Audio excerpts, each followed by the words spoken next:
Belosnejniy xonadonimiz sotuvga chiqyapti. 75 metr kvadratdan tashkil topgan, chiroyligina ikkinchi qavatda joylashgan Korolevskiy etajda mягкий mebellari, qimmat stollar o'rnatib qo'yilgan. Zalning o'zini kataligini ko'rishlaringiz mumkin. Gap bilish mumkin emas. Patologlari natijali qilingan, PVH panel o'rnatib qo'yilgan, oyoqtaylariga zолотистый rangdagi palaslar tashab qo'yilgan. Razdelniy sanuzli, eshiklari ochiq turibdi. Hech kim yashamagan xonadonimizda yangi xonadon, oyoqtaylargacha kafillar qilingan.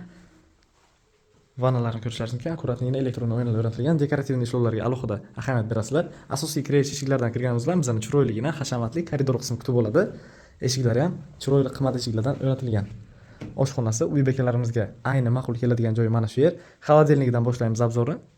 Qimmat chiroyli duh kamera xolodilniklar o'rnatilgan, zamonaviy stol o'rnatib qo'yilgan. Bu yoqda esa kvartiramizni kuxniy mebeli, qimmat chiroyli kuxniy mebel garniturini ham o'rnatib qo'yganlar. Isitish tizimi duh kontrakt kachol orqali isitiladi. 75 metr kvadratlik kvartiramiz. Kattalar yotoqxonasini o'zi ko'rib o'tamiz. Duh spalnilari shkaflargacha o'rnatib qo'yilgan, oyoqtaylari laminat qilingan. Bu yoqda ham chiroyli palaschalar tashab qo'yganlar. Elita pardalarga o'zlaringiz baho berasizlar. Narxini 64.900 dollar deb baholab qo'yilyapti. Yana kelishtirib beriladi. Manzil Buxoro shahar Kriti tomonda voyinkomatning ro'parasida joylashgan 8 qavatli yangi g'ishtli elitniy liftli domimizning ikkinchi qavatidan e'tiborlaringiz uchun rahmat.